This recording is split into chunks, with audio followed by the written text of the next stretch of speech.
오늘 말씀은 말라기서 마지막 구약 성경의 마지막 부분을 함께 본문으로 읽었습니다. 심판의 날이라는 제목으로 함께 하나님의 귀한 뜻을 배우기를 원합니다. 구약 성경의 큰 줄거리들을 짚어보면 하나님께서 창조하셨고, 그리고 하나님께서 한 사람을 특별하게 택하시는 내용이 기록이 되었습니다. 아브라함이라는 사람을 택하시고 그에게 약속을 주시고 가나안 땅을 주시겠다, 후손들에게 가나안 땅을 주시겠다라는 약속의 말씀을 주시고 내 후손들이 무지무지 많아질 것이다 라는 그러한 약속을 주십니다. 그러나 그에게는 자식이 없었습니다. 그러나 하나님께서는 100세가 되어서 이삭을 낳도록 하셨고, 그 이삭이 바로 약속의 자녀라고 말씀하셨고, 그 이삭의 뒤를 이어서 야곱이 또한 쌍둥이 중에 약속의 자녀로서 하나님의 택하심을 입었고, 그 야곱의 12아들이 요셉으로 말미암아 애굽에 내려가서 살다가 하나님께서 아브라함에게 말씀하셨던 그 때가 차서 이제 애굽에서 나오게 되어졌는데, 모세를 지도자로 세워서 애굽에서 나오도록 섭리를 하십니다.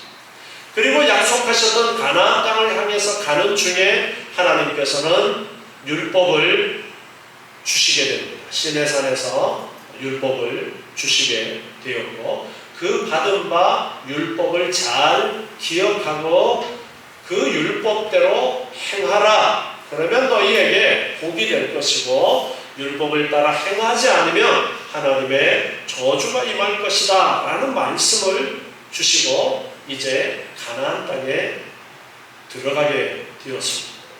가나안 땅에 들어가서 사는 동안에 약속의 백성들은 하나님께서 시내산에서 주셨던 그 율법의 말씀들을 잊어버리고 주변의 우상을 섬기고 자기들이 하고자 하는 대로 행하게 될 때에 하나님께서는 진노하셔서 주변의 나라들을 들어서 치시게 됩니다. 괴로움 가운데, 고통 가운데 다시 그들이 하나님을 바라보고 하나님을 찾으면 하나님께서 회복시켜 주시고, 또 이들이 시간이 지나면서 하나님을 잊어버리고 우상을 섬기는 그런 과정에 빠지면서 주변의 나라들을 들어서 그들을 치셔서 그들이 고통과 괴로움 가운데 또다시 하나님을 부르짖는 그런 과정을 통해서 하나님께서는 다시 회복시키시는 그러한 일이 사사기 시대에 반복이 되어지다가 이제 왕을 세워서 왕의 시대가 계속되어집니다. 그러나 왕이 다스리는 왕의 시대에도 별 차이 없이 역시 그들은 하나님의 말씀대로 율법대로 행하지 아니하고 율법을 떠나서 행함으로써 수없이 하나님께서는 그들을 채찍질하시는 그러한 역사가 구약에 기록이 되었습니다.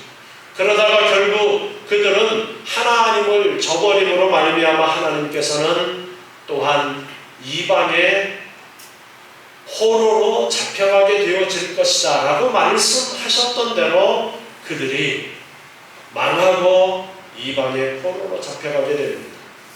북쪽 이스라엘은 아수르에 의해서 멸망당하고 얼마 뒤에 남쪽의 두 지파, 유다를 중심으로 한 두 지파도 결국에는 바벨론에 멸망당하게 됩니다. 그런데 하나님께서는 또 약속의 말씀을 주시는데, 바벨론의 포로로 잡혀가는 것이 하나님의 말씀을 거역했기 때문에 그렇지만 70년이 지나면 하나님이 회복시켜 주시겠다라는 약속의 말씀을 주십니다. 그들이 모든 것을 잃고 포로로 잡혀가서 바벨론에서 사는 70년의 기간이 지났을 때에 하나님의 놀라운 섭리로 말미암아 바벨론이 페르시아에 의해서 멸망당하고 페르시아 왕이 느닷없이 하나님의 명을 따라서 너희들 돌아가서 성전을 다시 지어라 라는 왕의 명이 내려지게 됩니다. 그래서 그 왕의 명을 따라 많은 사람들이 돌아와서 예루살렘 성전을 재건하게 되었습니다. 재건하는 데 여러 우여곡절이 있었지만 하나님의 섭리 가운데 성전이 재건되어지고 또다시 이제 예루살렘 성벽을 재건하는 일을 위해서 에스라의 여러 말씀을 통한 개혁이 있고 나서 느헤미야가 왕의 명을 얻어내서 예루살렘 성벽을 재건하게 되었습니다. 그리고 이들에게 율법이 들려지게 되었을 때에 그들은 그동안 제대로 알지 못했던 율법을 배우면서 하나님의 율법에서 가르쳐 주시는 놀라운 하나님의 말씀을 깨닫고서는 스스로 이제 우리는 율법대로 살겠습니다 라는 맹세를 하고 그리고 성전을 귀하게 여기면서 하나님과의 연결의 통로로 주신 성전을 귀하게 여기면서 성전이 잘 운영될 수 있도록 레위지파와 제사장들이 쓰기에 부족함이 없도록 하나님께서 말씀하신 대로 11조를 드리고 제단에 사용되는 나무도 그리고 모든 제물에 필요한 것들 다 자원해서 드리겠다라는 약속을 합니다. 그러나 얼마의 시간이 지나면서 이들은 또다시 하나님을 잊어버리고 자기네들이 하고자 하는 대로 그렇게 살아가는 일이 반복되어집니다. 말라기서 앞에 살펴보았던 말씀과 그리고 느헤미야가 페르시아 왕에게 갔다가 다시 돌아와서 또다시 개혁을 일으키는 내용을 앞에 주에 배웠습니다. 하나님의 말씀을 따라 살아야 한다라는 것을 하나님께서는 말라기 선지자를 통해서 그리고 느헤미야를 통해서 하나님의 율법의 말씀을 가르쳐 주었습니다. 그래서 레위인들이 11조가 없어서 다 품팔로 흩어져 버리고 성전이 제 기능을 하지 못하는 그런 과정 가운데 있었는데 느헤미야가 다시 성전이 제 기능을 할 수 있도록 개혁을 일으키고 레위인들을 불러서 그 직분의 일을 할 수 있도록 했고 백성들이 온전한 11조를 드려서 성전에 필요한 것들뿐 아니라 레위지파와 제사장들이 먹고 살기에 부족함이 없도록 하는 그러한 개혁을 일으켰고 그 이전에 말라기 선지자도 하나님의 말씀을 따라서 하나님의 것을 너희가 도적질했다 라고 하면서 11조와 헌물에 대해서 강조를 했었습니다. 그리고 말라기 3장 13절 말씀에 보면은 당시에 사람들이 어떤 상태에 있었는가를 가르쳐 주는데 여호와가 이르노라 너희가 완악한 말로 나를 대적하고도 이르기를 우리가 무슨 말로 주를 대적하였나이까 하는가.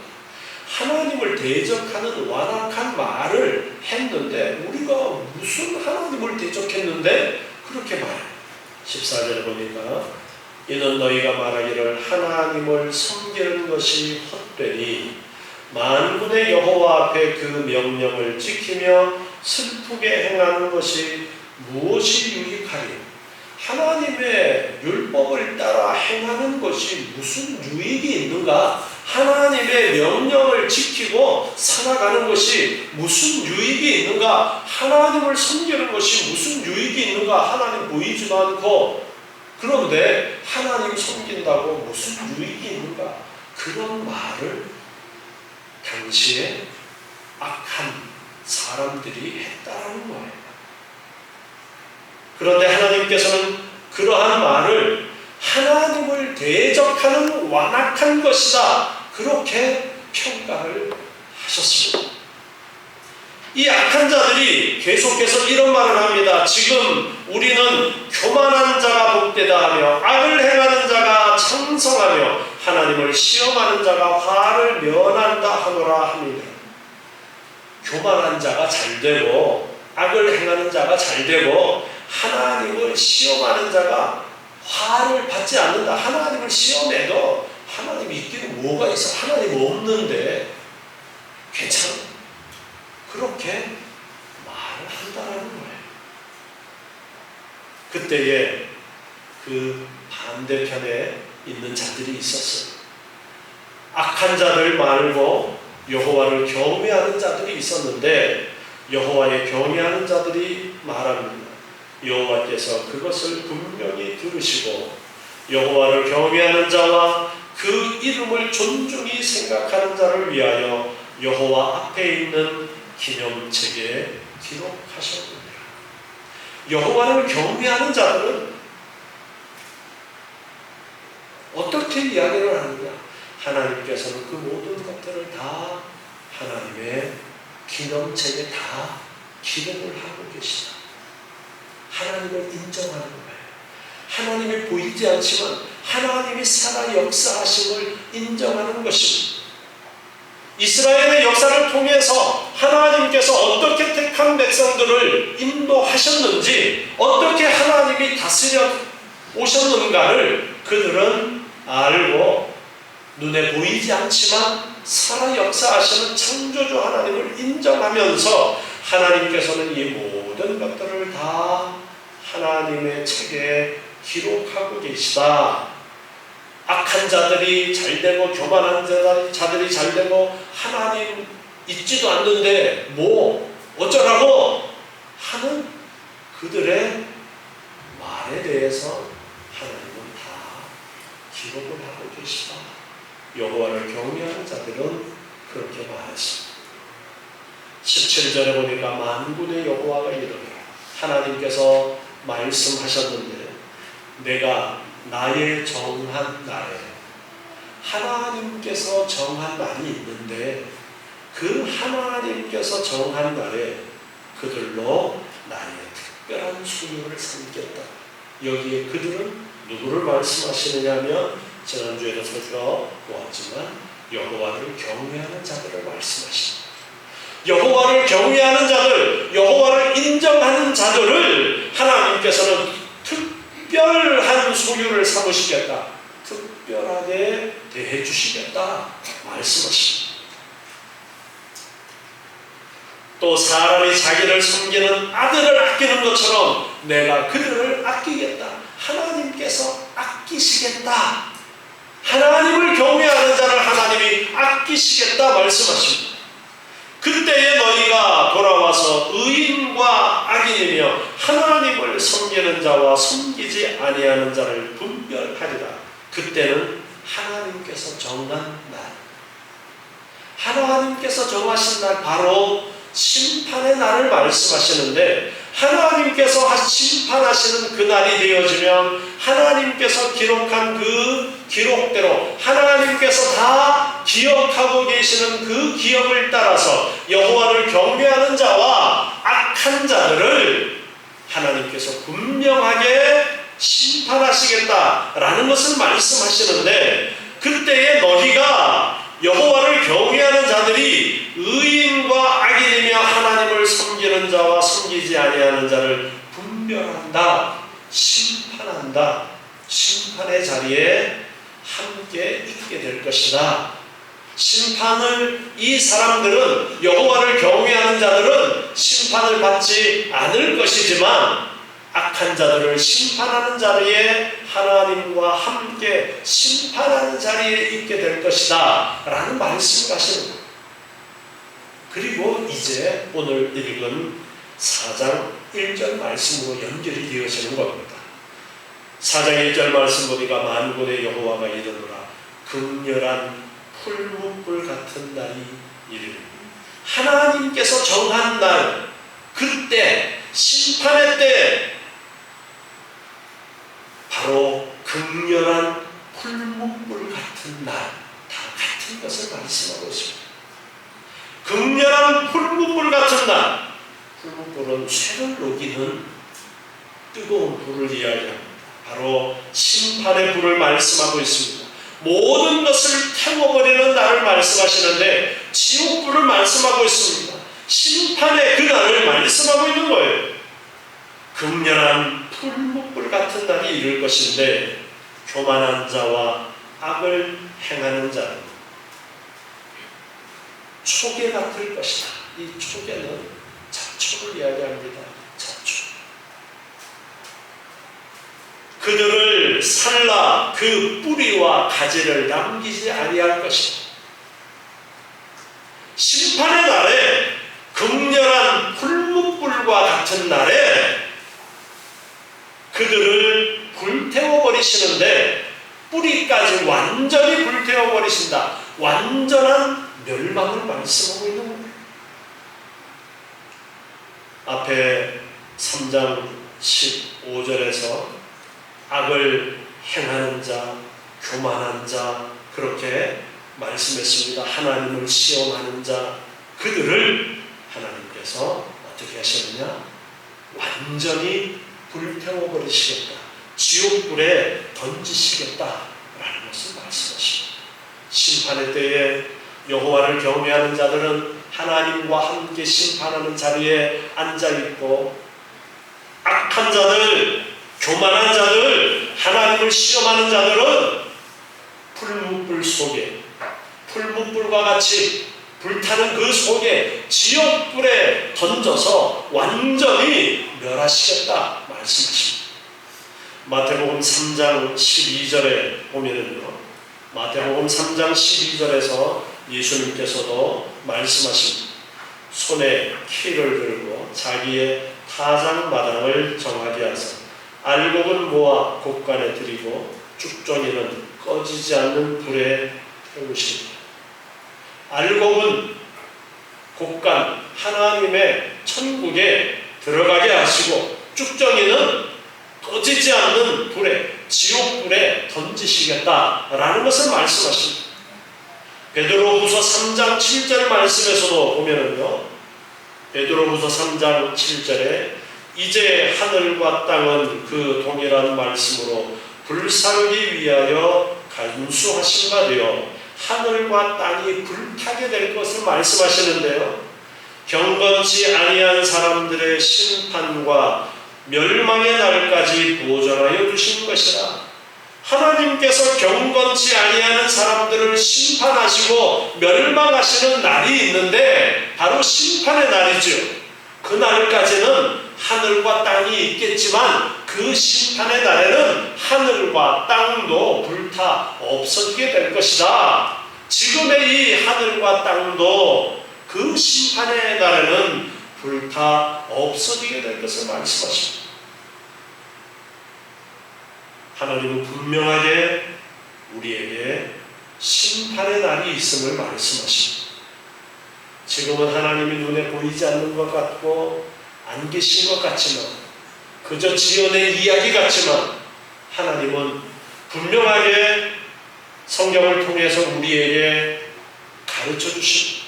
하나님께서 온 세상 만물을 만드셨고 하나님께서 온 우주 만물을 주장하고 계시다. 다스리고 계시다.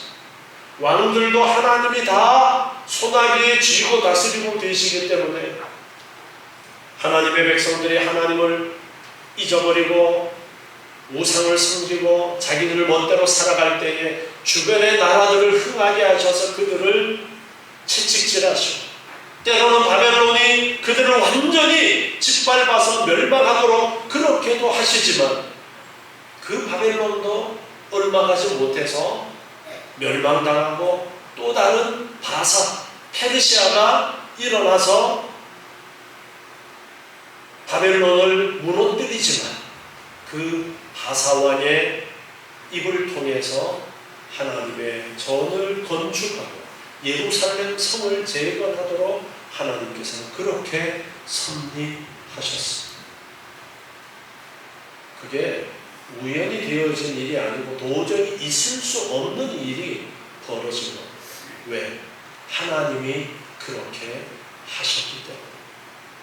성경을 통해서 분명하게 그것을 가르쳐 주시는데 그럼에도 불구하고 많은 사람들은 하나님은 없다 합니다. 그러나 이 자리에 계신 여러분들은 하나님이 계심을 믿고 고백하는 줄 믿습니다. 우리는 하나님이 계심을 잊어버려서는 안 됩니다. 하나님의 심판의 날이 있다는 것을 잊어버려서는 안 됩니다. 모든 것이 불타 없어지는 그 심판의 날이 있다는 것을 기억해야 됩니다. 말라기 4장 2절에 말씀하십니다. 악한 자들은 불태워지겠지만 그 날에, 심판의 날에 악한 자들은 다 지옥불에 던져지겠지만 내 이름을 경외하는 너희에게는, 하나님의 이름을 경외하는 너희에게는 의로운 해가 떠올라서 치료하는 광선을 바라리니, 치료하는 광선을 바란다라는 이 표현의 1차적인 의미는 말 그대로 치료하는 것입니다. 하나님께서 구원하시는 것을 말씀하십니다.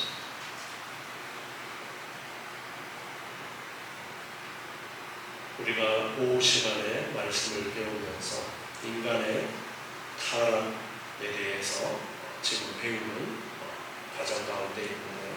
오늘 오후에도 그 타락의 부분에 대해서 계속해서 배우게 되는데, 인간이 하나님의 명을 어기고 타락함으로 말미암아 죽음이 오게 되어졌습니다. 그 죽음의 결과 앞에 모든 인간이 놓여 있는데 하나님께서 그것을 치료하신다라는 그런 의미로 이해를 할 수 있는 것입니다. 치료하는 광선을 바라신다. 하나님께서 치료하는 광선을 바라시는데 누구를 치료하시느냐? 내 이름을 경외하는 자들에게는 치료하는 광선을 바라시는데, 너희가 나가서 외양간에서 나온 송아지같이 뛰게 될 것이다. 마지막 그 심판의 날에 하나님께서는 온전케 하신다라는 것을 말씀하고 있습니다. 우리가 이 땅에 있는 날 동안에 하나님의 택하심을 받고 예수 그리스도를 믿고 신앙생활하지만 우리는 또다시 넘어지고 반복되어집니다. 구약의 택한 백성도 마찬가지였습니다. 또다시 넘어지고. 그런데 마지막 심판의 날에 이제 악한 자들은 다 지옥불에 불태워지고 멸하게 되어지지만 택한 백성들, 여호와를 경외하는 자들은 치료하는 광선을 바라셔서 완전히 이제 새로운 존재로, 외양간에서 나온 송아지가 기뻐 뛰면서 어쩔 줄 몰라 하는 것처럼 그 천국의 기쁨 가운데 들어가게 될 것이라, 그렇게 말씀하시는 거예요. 시편 84편 11절에 보면은요, 시편 84편 11절에 여호와 하나님은 해요 방패시라. 여호와께서 은혜와 영화를 주시며 정직히 행하는 자에게 좋은 것을 아끼지 아니하실 것임이니라. 하나님을 해라고 그렇게 표현합니다. 빛으로 하나님을 표현하고 있습니다. 그러면서 정직히 행하는 자에게 좋은 것을 아끼지 아니하고 주신다 말씀하는 가운데 하나님은 빛으로, 해로 그렇게 말씀하고 있습니다. 이사야 30장 26절에도 보면요, 이사야 30장 26절에 여호와께서 그 백성의 상처를 싸매시며 그들의 맞은 자리를 고치시는 날에는 달빛은 햇빛 같겠고 햇빛은 칠배가 되어 7날의 빛과 같으리라. 하나님께서 모든 것을 회복시키는 그 날에는 오늘 말라기 4장 2절의 표현대로 치료하는 광선을 바라시는 그 날에 빛이 7배가 되어질 것이다. 하나님께서 빛이신데 하나님께서 그 영광의 빛을 아주 강하게 강렬하게 비추어 주셔서 우리를 고치시겠다, 그렇게 말씀하십니다. 이사야 60장 19절부터 또 말씀을 보면요, 이사야 60장 19절에서도 다시는 낮에 해가 내 빛이 되지 아니하며 달도 내게 빛을 비추지 않을 것이며 오직 여호와가 내게 영영한 빛이 되며 내 하나님이 내 영광이 되리니 더 이상 이제 빛이 필요 없고 하나님이 영영한 빛이 되시겠다. 마지막 심판의 날 이후 우리가 천국에서 영원히 누리게 되는 그 기쁨의 시기에 하나님께서 빛이 되셔서 더 이상 해와 달이 필요가 없다라는 것을 말씀하십니다. 다시는 내 해가 지지 아니하며 내 달이 물러가지 아니할 것은 여호와가 내 영영한 빛이 되고 내 슬픔의 날이 마칠 것입니다. 하나님이 이제는 계속해서 빛을 비치시기 때문에 성경 안에서 보면은 빛과 어두움을 대조해서 이렇게 말씀하면서 어두움은 좋지 않은 것, 아픔, 슬픔, 괴로움, 악한 세계 그런 식으로 대비해서 말씀을 하시고 빛은 하나님께 속한 것으로 그렇게 말씀하시거든요. 그런데 천국에는 영원히 빛이 비치는 거예요. 왜? 하나님이 빛이 되십니다. 그래서 그곳에는 어두움에 속한 것이 없는 거예요. 그래서 계속 슬픔의 날이 끝나고 기쁨과 즐거움의 날이 되어지고 외양간에서 나온 송아지가 기뻐 뛰는 것처럼 기쁨의 날이 계속 되어지는 것에 대해서 가르쳐주고 계십니다. 요한복음 8장 12절에 보면요, 예수님께서 말씀하십니다. 나는 세상의 빛이니 나를 따르는 자는 어두움에 다니지 아니하고 생명의 빛을 얻으리라. 예수님이 빛이다 말씀하시면서 예수님을 따르는 자는 어두움에 다니지 아니하고 생명의 빛을 얻게 되어진다. 빛 가운데 있게 되어진다. 슬픔과 괴로움과 악한 것들, 죄악된 것들로부터 완전히 벗어나서 빛 대신 주님, 빛 대신 하나님의 비침을 받는 그 하나님의 나라에서 영원토록 우리가 살아가면서 빛 가운데 거하게 될 것이다라는 것을 말씀하십니다. 심판의 날 그것이 온전하게 이루어집니다. 말라기 마지막 구약 성경에서도 우리에게 그 심판의 날에 대해서 말씀을 하고 계시는 거예요. 자, 다시 오늘 본문으로 돌아와서 말라기 4장 3절을 계속해서 보겠습니다. 또 너희가 악인을 밟을 것이니, 자, 여기 너희가 누구예요? 내 이름을 경외하는 너희, 하나님을 경외하는, 여호와를 경외하는 너희가 악인을 밟을 것이니 그들이 나의 정한 날에 너희 발바닥 밑에 재와 같으리라. 하나님이 정한 날, 심판의 날이 반드시 있을 것인데 그 심판의 날에 너희가 악인을 밟을 것이다. 발바닥 밑에 재와 같이 될 것이다. 만군의 여호와의 말이다. 그렇게 말씀하십니다. 악인을 밟는다라는 이 표현은 승리를 표현하십니다. 발바닥 밑에 재와 같이 재를 길가에 뿌리면 밟고 다니는 것처럼 악한 자들이 그렇게 밟히게 될 것을 말씀하십니다. 악한 자들 위에 우리가 완전히 승리하는 것을 표현하는 표현입니다. 창세기 3장 15절에 보면은 창세기 3장 15절에 내가 너로 여자와 원수가 되게 하고, 하나님께서 뱀에게 내리신 저주예요. 내가 너로 여자와 원수가 되게 하고 너의 후손도 여자의 후손과 원수가 되게 하리니 여자의 후손은 내 머리를 상하게 할 것이요, 머리를 상하게 한다라는 것이 머리를 짓밟는다라는 그런 의미. 여자의 후손이 내 머리를 상하게 할 것이다. 이 말씀이 복음인데 이 말씀은 바로 여자의 후손으로 오신 예수님을 이야기하는 것입니다. 그래서 예수님께서 내 머리, 사탄의 머리를 상하게 할 것을 말씀하십니다. 뱀의 머리를 상하게 하신다는 것인데 결국 사탄의 머리를 상하게 하신다. 악의 머리를 완전히 짓밟아 버리시는 것을 말씀하십니다. 너는 그의 발꿈치를 상하게 할 것이다. 발꿈치를 상하게 한다는 것은 방해를 하게 될 것이다 라는 의미로 이해할 수 있습니다. 사단이 끊임없이 예수님의 사역을 방해를 합니다. 로마서 16장 20절 말씀에 보면요, 로마서 16장 20절에 평강의 하나님께서 속히 사단을 너희 발 아래서 상하게 하시리라. 우리 주 예수의 은혜가 너희에게 있을지어다. 사단을 너희 발 아래서 상하게 하실 것이다.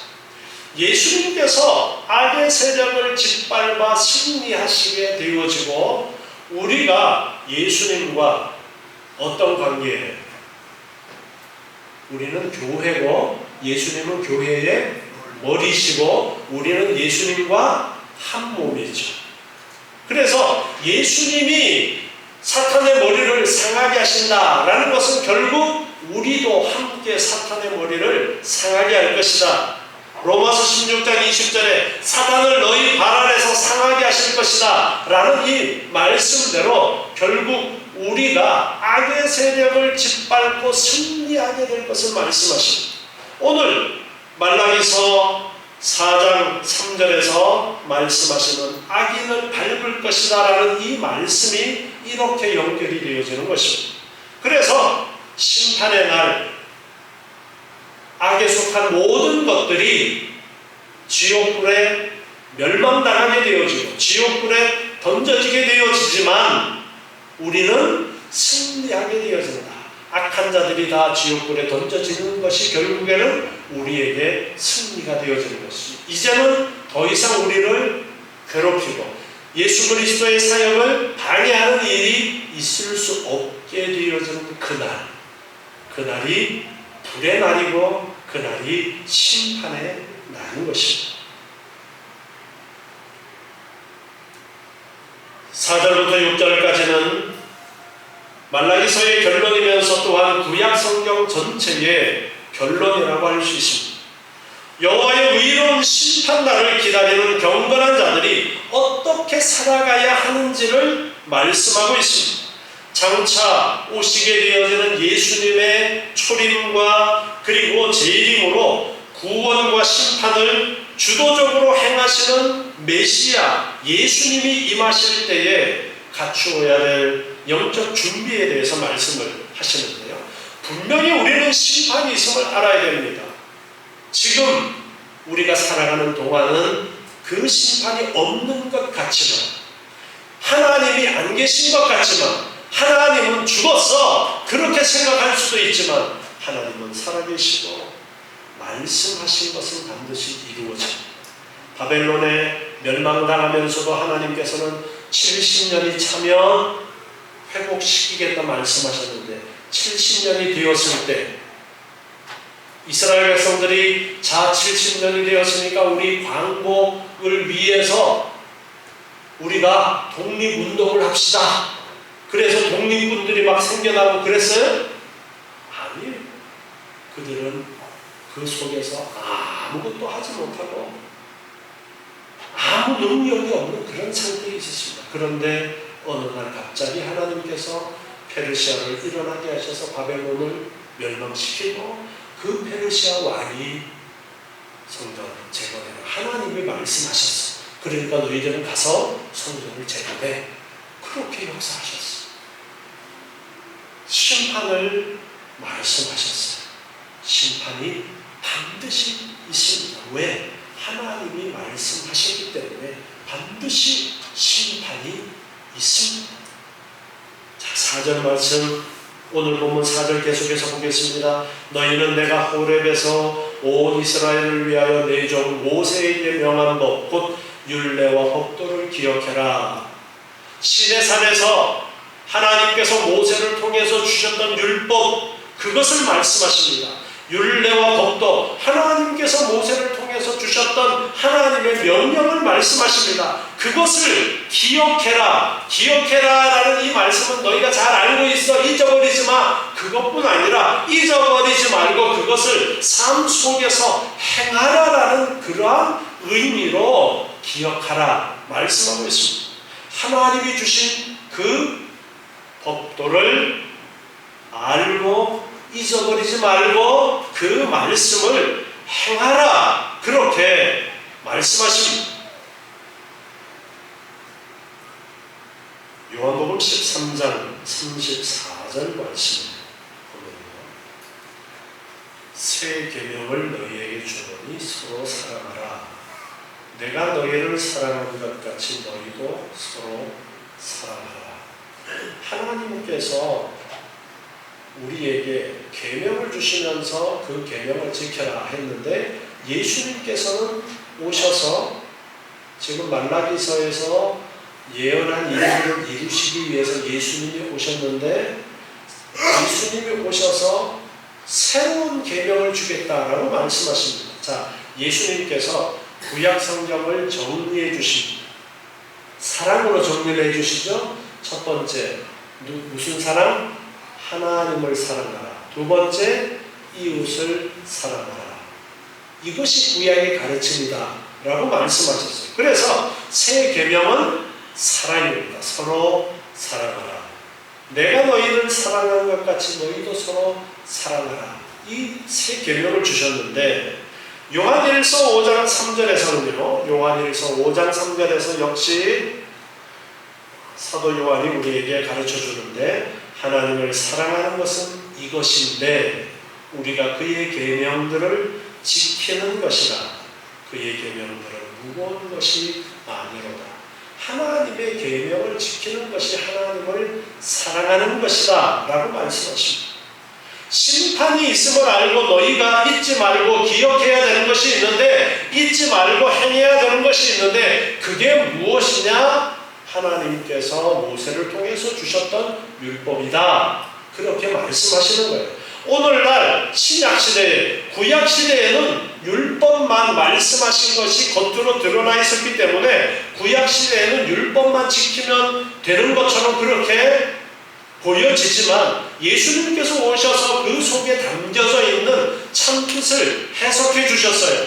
구약에서 말씀하시는 뜻이 무엇인지를 가르쳐 주셨는데 하나님을 사랑하는 것과 이웃을 사랑하는 것이다 라고 말씀하셨어요. 그러니까 우리는 하나님 I love you 이것만 하면 되는 것이 아니라 정말 사랑하는 삶을 살아야 되는데 사랑하는 삶이 무엇이냐? 계명을 지키는 것이다.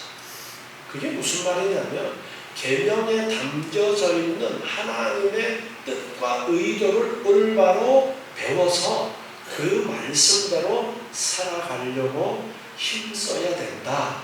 그것이 사랑이다. 그렇게 말씀하시는 거예요. 그래서 3절까지 심판에 대해서 말씀하시고 말라기 4장 4절부터는 우리가 그래서 심판이 있기 때문에 우리는 하나님의 말씀을 따라 하나님을 기억하고 여호와를 경외하는 그러한 자세로 하나님의 말씀을 지켜야 된다라는 것을 말씀합니다. 그리고 말라기 4장 5절에 보라 여호와의 크고 두려운 날이 이르기 전에 내가 선지 엘리야를 너희에게 보내리니 하나님의 심판의 날이 이르기 전에 하나님께서 엘리야를 보내신다 말씀하십니다. 이 엘리야가 누구냐? 변화산에서 선지자 엘리야와 모세가 예수님 앞에 나타났었습니다. 이 사건을 목격한 이후에 제자들이 엘리야의 강림에 대한 예언의 의미를 물었어요. 바로 이 말라기 4장 5절의 의미를 물었을 때에 예수님은 엘리야가 이미 왔지만 사람들이 그를 임의로 대우했다라고 그렇게 대답하십니다. 그리고 그때야 제자들은 그 엘리야가 바로 세례 요한이라는 것을 깨닫게 되었습니다. 마태복음 17장에 나오는 내용이에요. 마태복음 11장 13절부터 말씀에도 보면은요. 마태복음 11장 13절에 모든 선지자와 및 율법에 예언한 것이 요한까지니 만일 너희가 즐겨 받을진대 오리라 한 엘리야가 곧 이 사람이니라. 말라기서에서 오리라고 했던 그 선지자가 누구냐 하니까 바로 세례 요한이다. 예수님께서 또한 분명하게 말씀하셨습니다. 그래서 이 말라기서에 여호와의 크고 두려운 날, 즉 심판의 날이 이르기 전에 오는 선지자 엘리야는 바로 세례 요한을 말씀하고 있습니다. 그 세례 요한이 말라기 4장 6절에 보니까 그가 아비의 마음을 자녀에게로 돌이키게 하고 자녀들의 마음을 그들의 아비에게로 돌이키게 하리라. 돌이키지 아니하면 두렵건대 내가 와서 저주로 그 땅을 칠까 하노라 하시니. 누가복음 1장 17절 말씀을 보면요, 누가복음 1장 17절에 저가 또 엘리야의 심령과 능력으로 주 앞에 앞서가서, 예수님보다가 먼저 세례 요한이 왔었죠. 그 6개월 먼저 세례 요한이 태어나게 되어졌는데, 그리고 세례 요한이 먼저 세례를 베푸는, 회개하라는 메시지를 전하면서 세례를 베푸는 사역을 예수님보다 먼저 시작하게 되어졌는데, 주 앞에 앞서가서 세례 요한이 예수님보다가 앞서서 사역을 하도록 하나님이 그렇게 하셨다라는 거예요. 주 앞에 앞서가서 아비의 마음을 자식에게, 거스리는 자녀를 의인의 슬기에 돌아가게 하고 주를 위하여 세운 백성을 예비하리라. 예수님 앞에 예비하는 일을 세례 요한이 하게 되어지는데, 그를 어떻게 표현했느냐, 엘리야의 심령과 능력으로 그렇게 표현하면서 세례 요한을 엘리야와 연결을 시키고 있습니다. 예수님께서 분명하게 세례 요한이 바로 구약에서 말씀하신 그 엘리야다, 말라기서에서 예언한 엘리야다라고 말씀하셨는데, 누가복음 1장 17절에서 바로 이 말라기 4장 6절에 말씀하신 이 일을 누가 하느냐, 세례 요한이 한다라고 말씀하고 있습니다. 그러면 이 아비의 마음을 자녀에게 돌이키고 자녀들의 마음을 아비에게도 돌이킨다라는 이 의미는 어떻게 이해를 해야 되느냐 하면은, 세례 요한이 아버지들, 즉 이스라엘의 경건한 믿음의 조상들을 이야기합니다. 구약에 보면 아브라함과 이삭과 야곱의 하나님, 그렇게 자주 언급이 되어지죠. 그 아브라함과 이삭과 야곱에게 하나님이 약속을 주셨기 때문인데, 그 경건한 조상들이 가졌던 그 신앙심을 아들들, 곧 그 후 세대들이 회복해서 메시아를 맞을 준비를 갖추도록 하는 사명을 감당하기 위해서 세례 요한이 먼저 오게 되어지는 것을 말씀하고 있는 것입니다. 그래서 세례 요한이 와서 외친 것이 회개입니다. 회개하라, 회개하라, 그렇게 외쳤고, 그리고 그 세례 요한이 회개하라 외친 이후에 누구의 사역이 시작이 되어지느냐면 바로 예수님의 사역이 시작이 되어지고, 예수님보다 세례 요한이 6개월 먼저 태어나게 되어지는데, 구약에 예언하셨던 대로 그렇게 모든 일들이 이루어지게 되는 것입니다. 예수님께서 이렇게 초림하셨는데, 그런데 오늘 이 말라기 4장에 말씀하시는 심판은 초림을 말씀하시는 것보다가 재림 때의 심판에 대한 내용이 더 강하게 우리에게 전달되어지고 있습니다. 그러나 하나님의 심판은 재림으로만이 아니라 초림으로 이미 시작이 되어졌다라고 말할 수 있습니다. 예수님께서 이미 오셔서 악의 세력들을 짓밟습니다. 악의 세력들을 짓밟아서 이제 그 악한 세력들을 승리하시는 일이 이미 시작이 되었고, 우리는 그 시대를 살아갑니다. 예수님께서 오셔서 십자가에서 우리의 죄값을 대신해서 치르고 죽으심으로써 우리의 죄의 문제가 해결이 되었습니다. 그리고 부활하시고 승천하심으로써 원래 하나님의 영광의 자리에 예수님이 올라가셨습니다. 그리고 우리를 교회로 부르셨고 예수님과 우리를 하나로 연결시켜 주셨습니다. 지금은 우리가 이 땅에 있는 교회는 아직까지 완전하게 다 드러나지는 않았지만 이미 우리는 예수님과 연결되어 있기 때문에 이 땅의 교회를 전투하는 교회라고 해서 악한 사탄과 아직까지는 싸움하는 일들이 있지만 싸움의 결과는 이미 정해졌다. 왜? 예수님께서 이미 승리하셨고 그리고 마지막 재림 때에 모든 그 결과가 드러나게 되었죠. 이 말라기서의 말씀대로 모든 악한 자들을 짓밟는 악한 자들을 승리하는 것이 만천하에 드러나는 날이 심판의 날인데 예수님이 재림하셔서 심판하실 때에 그것이 이루어집니다. 그런데 예수님이 오시겠다 분명하게 말씀하셨습니다.